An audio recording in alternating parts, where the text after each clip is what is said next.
नमस्कार। आज हम राजस्थान बोर्ड का क्लास 9 का चैप्टर पढ़ रहे हैं, विश्व के प्रमुख दर्शन। मानव सभ्यता के उदय के साथ ही सोचना, विचारना और चिंतन करना मनुष्य का स्वभाव रहा है। इस स्वाभाविक मानसिक प्रक्रिया से मनुष्य के मन में लगातार यह विचार आता रहा है कि मैं क्या हूँ, कहाँ से आया हूँ, मेरा भविष्य क्या है, मृत्यु के बाद मैं कहाँ जाऊँगा।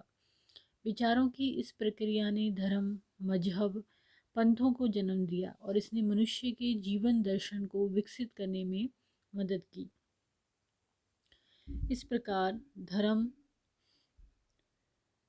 और दर्शन दोनों संयुक्त रहे हैं। हमारा जीवन व्यवहार धर्म से शासित है।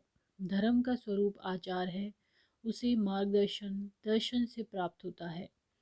दर्शन के द्वारा कुछ तत्व या सिद्धांत प्रतिपादित होते हैं। धर्म उनकी क्रियान्विति करता है तथा हेय को छोड़ने का आग्रह करता है और उपादेय को स्वीकार करने की प्रेरणा देता है। मनुष्य के चिंतन की यह प्रक्रिया संपूर्ण विश्व के मानव समुदाय में व्याप्त रही है।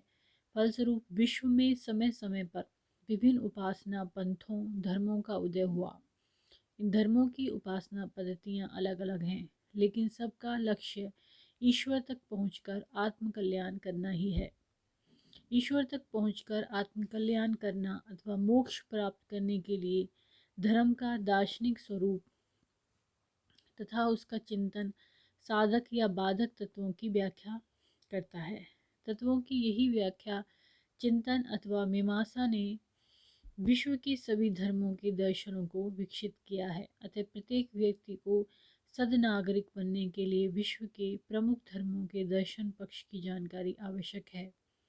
विश्व के प्रमुख दार्शनिक चिंतनों में वैदिक दर्शन, जैन दर्शन, बौद्ध दर्शन, इस्लामिक दर्शन, ईसाई व पारदर्शी दर्शन मुख्य हैं। पारसी दर्शन मुख्य हैं।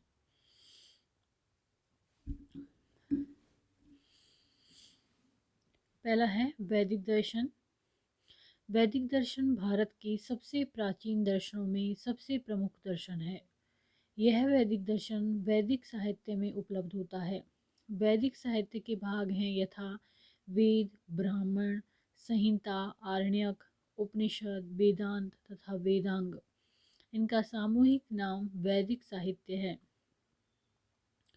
वेद विश्व के सबसे प्राचीन ग्रंथ हैं। वेद चार हैं: ऋग्वेद, यजुर्वेद, सामवेद, अथर्ववेद।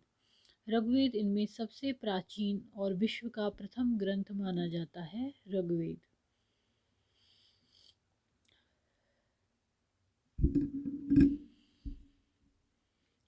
ऋग्वेद में प्रधान रूप से धर्म परक सूक्त हैं। इसमें धार्मिक विचारधारा का विकास एवं सृष्टि संबंधी और दार्शनिक सूक्त भी हैं। देवों की स्तुति से संबंधित सूक्त भी हैं। यजुर्वेद और सामवेद में कर्म कांड पर धर्म के उद्देश्य को बताया गया है। वैदिक युग के आरंभ में यहाँ सरल उपासना का कर्म था। सामवेद के यज्ञों में गेय मंत्रों का संकलन है। अथर्ववेद में अभिचार परक मंत्रों का संग्रह है। ब्राह्मण ग्रंथों में उन अनुष्ठानों का विशद रूप से वर्णन है जिनमें वैदिक मंत्रों को प्रयुक्त किया गया है। अनुष्ठान के अतिरिक्त इनमें वेद मंत्रों के अभिप्राय व विनियोग की विधि का भी वर्णन है। वैदिक ऋषि आध्यात्मिक, दार्शनिक व पारलौकिक विषयों पर भी चिंतन किया करते थे। आत्मा क्या है, सृष्टि की उत्पत्ति किस प्रकार हुई, सृष्टि किन तत्वों से बनी, सृष्टि का कर्ता व नियामक कौन है, जड़ प्रकृति से भिन्न जो चेतन सत्ता है उसका क्या स्वरूप है, इस प्रकार के सभी प्रश्नों का दार्शनिक चिंतन व विवरण वैदिक साहित्य में मिलता है। ब्राह्मण ग्रंथ, आरण्यकों व उपनिषदों की संख्या भी कई है। इस प्रकार वैदिक साहित्य प्रधानतया धार्मिक साहित्य है जो दार्शनिक चिंतन का प्रतिनिधित्व करता है। वैदिक युग में लोग विविध देव शक्तियों की उपासना करते थे।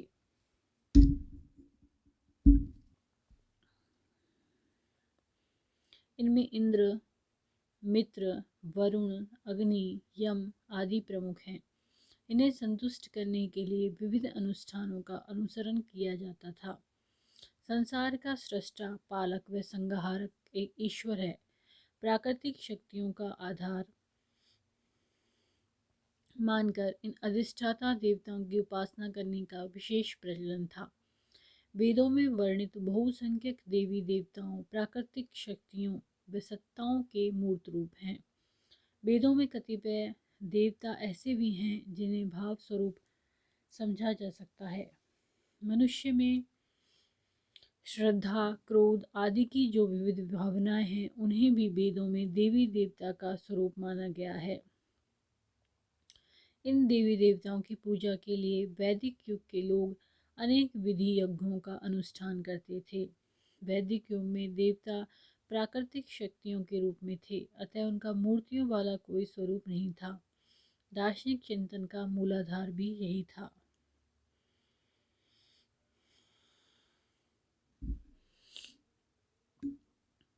वैदिक दर्शन के प्राचीनतम ग्रंथ ऋग्वेद के प्रथम मंडल में कहा गया है कि सत्य, ईश्वर या परम सत्य एक ही है, किंतु विद्वान उसे अनेक नामों से पुकारते हैं। उपनिषदों के अनुसार संसार में व्याप्त ब्रह्म और व्यक्ति में व्याप्त आत्मा वस्तुतः एक ही है। व्यक्ति के जीवन का उद्देश्य इसी एकत्व की अनुभूति करना है। इसी एकत्व की अनुभूति से व्यक्ति स्थायी आनंद सच्चिदानंद को प्राप्त करता है। इस मान्यता ने संपूर्ण मानव जाति को सहिष्णुता का संदेश दिया है।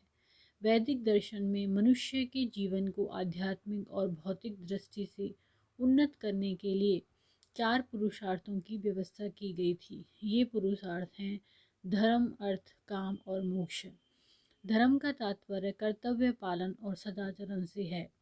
अर्थ, धन, जीवन में भौतिक समृद्धि प्राप्त करने का साधन है। शारीरिक सुखों की प्राप्ति काम पुरुषार्थ से ही होती है। मनुष्य जीवन का परम लक्ष्य मोक्ष है। चारों पुरुषार्थों के समुचित समन्वय से ही व्यक्ति और समाज दोनों का विकास होता है। वैदिक दर्शन के अनुसार कर्म के आधार पर पुनर्जन्म होता है। इसमें व्यक्ति उत्तम कार्य संपादित कर जीवन को श्रेष्ठ बना सकता है। वैदिक दर्शन में वसुधैव कुटुंबकम की बात कही गई है। इससे व्यक्ति का चरित्र संकीर्णकर्ताओं के बंधन से मुक्त होकर समस्त पृथ्वी को ही अपना परिवार समझने लगता है। वैदिक दर्शन में स्तुति और यज्ञ के माध्यम से अग्नि, जल, पृथ्वी, वायु तथा आकाश जैसे प्राकृतिक तत्वों को स्वच्छ व सुरक्षित रखने की प्रेरणा दी गई है। उपनिषदों में त्याग पूर्वक उपभोग करने का उल्लेख है। इससे व्यक्ति लोभ व मोह से दूर रहता हुआ अपना कर्तव्य पालन करता है। वैदिक दर्शन में दूसरों की सेवा करने को धर्म और दूसरों के दुख देने को पाप कहा गया है। इस प्रकार वेदों का दार्शनिक चिंतन संपूर्ण विश्व में सौमनस्य, सदाचार, सहयोग तथा समन्वय की प्रेरणा देता है। अगला है जैन दर्शन। जैन साहित्य के अनुसार जैन दर्शन का प्रारंभ बहुत प्राचीन काल में हुआ था। जैन दार्शनिक परंपरा वैदिक परंपरा के ही समकालीन एक आंदोलन माना जाता है। इस दर्शन के विकास में तीर्थंकरों की महत्वपूर्ण भूमिका रही है। ऐसा माना जाता है कि महावीर के पहले 23 जैन तीर्थंकर और हुए थे। पहले तीर्थंकर थे ऋषभदेव या आदिनाथ तथा 23वें तीर्थंकर थे पार्श्वनाथ। 24वें तीर्थंकर महावीर स्वामी का जन्म वैशाली के समीप कुंडग्राम में क्षत्रिय कुल में 599 ईस्वी पूर्व हुआ था। कुंडग्राम में क्षत्रिय कुल में इनके पिता का नाम था सिद्धार्थ और माता का नाम था त्रिशला। त्रिशला लिच्छवी गणराज्य के राजा चेटक की बहन थी। महावीर के बचपन का नाम वर्धमान था। वर्धमान को प्रारंभ में ही क्षत्रियोचित शिक्षा दी गई थी, किंतु वर्धमान का मन संसार में नहीं लगता था। उनके मन में विरक्ति के भाव पैदा हो गए थे। इसलिए 30 वर्ष की उम्र में उनके माता पिता के निधन के बाद इन्होंने सत्य ज्ञान की खोज के लिए अपने बड़े भाई नंदीवर्धन से आज्ञा लेकर घर छोड़ दिया और तपस्या करने लगे। इस तपस्या में उन्हें घोर कष्ट सहन करने पड़े। बिना वस्त्र तथा महीनों तक बिना खाए पिए रहे। अंत में 12 वर्ष की कठोर तपस्या के बाद उन्हें कैवल्य ज्ञान की अनुभूति हुई। कैवल्य प्राप्त हो जाने पर महावीर का जिन जीतने वाला, निर्ग्रंथ, संदेह मुक्त तथा महावीर आदि नामों से पुकारा जाने लगा।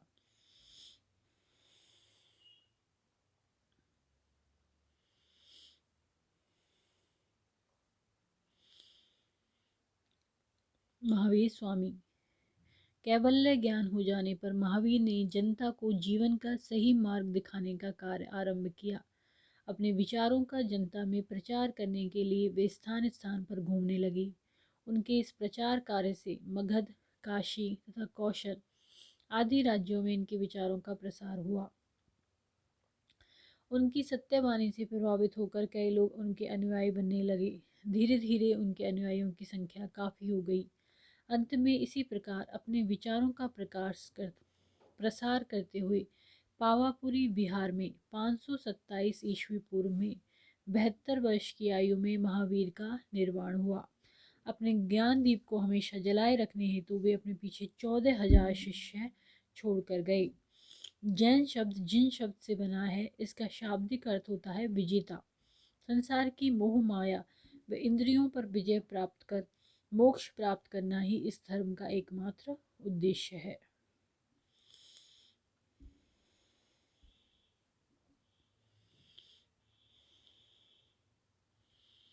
मोक्ष प्राप्त करने के लिए महावीर स्वामी ने 3 उपाय बताए थे, जो आगे चलकर त्रिरत्न कहलाए। जैन धर्म का दार्शनिक चिंतन यहीं से आरंभ होता है। सम्यक ज्ञान, सम्यक दर्शन, सम्यक चरित्र। सम्यक ज्ञान, इसका अर्थ पूर्ण और सच्चा ज्ञान होता है। महावीर ने बताया था कि सच्चे और पूर्ण ज्ञान की प्राप्ति के लिए मनुष्यों को तीर्थंकरों के उपदेश का अध्ययन व अनुसरण करना चाहिए। सम्यक दर्शन, इसका अर्थ है तीर्थंकरों में पूरी आस्था रखना। सच्चे ज्ञान को जीवन में उतारने के लिए प्रत्येक मनुष्य को तीर्थंकरों में पूरी आस्था और विश्वास रखना चाहिए। सम्यक चरित्र, इसका अर्थ है मनुष्य अपनी इंद्रियों को वश में रखकर ही सत्य ज्ञान को प्राप्त कर सकता है, अतः उसे इंद्रियों पर संयम रखना चाहिए। मोक्ष प्राप्ति के इन तीनों साधनों का पालन करने के लिए जैन दर्शन ने गृहस्थ लोगों के लिए 5 मुख्य नियम महाव्रत बताए, जो निम्नलिखित हैं।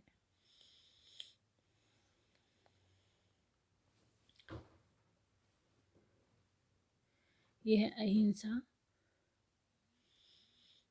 अहिंसा, सत्य, अस्तेय, अपरिग्रह, ब्रह्मचार्य। अहिंसा, अहिंसा महावीर की शिक्षा और जैन धर्म के सिद्धांतों का मूल मंत्र है। अहिंसा का अर्थ है प्राणी मात्र के प्रति दया, समानता और उपकार की भावना। मन, वचन तथा कर्म से किसी के प्रति अहित की भावना नहीं रखना वास्तविक अहिंसा है। जैन धर्म में अहिंसा की सूक्ष्म से सूक्ष्म व्याख्या की गई है।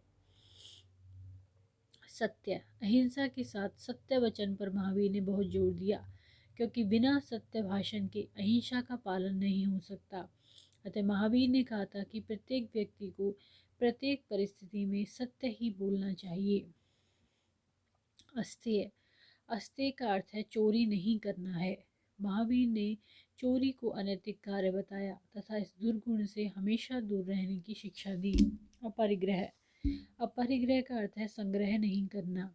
महावीर के अनुसार जो व्यक्ति सांसारिक वस्तुओं का संग्रह नहीं रखता है, वह संसार के मायाजाल से दूर रहता है। अर्थात अपने पास उतना ही रखो जितने की आवश्यकता है, शेष को वांछित लोगों में बांट दो। ब्रह्मचार, इन चारों बातों का पालन तब तक नहीं हो सकता जब तक कि मनुष्य विषय वासनाओं से दूर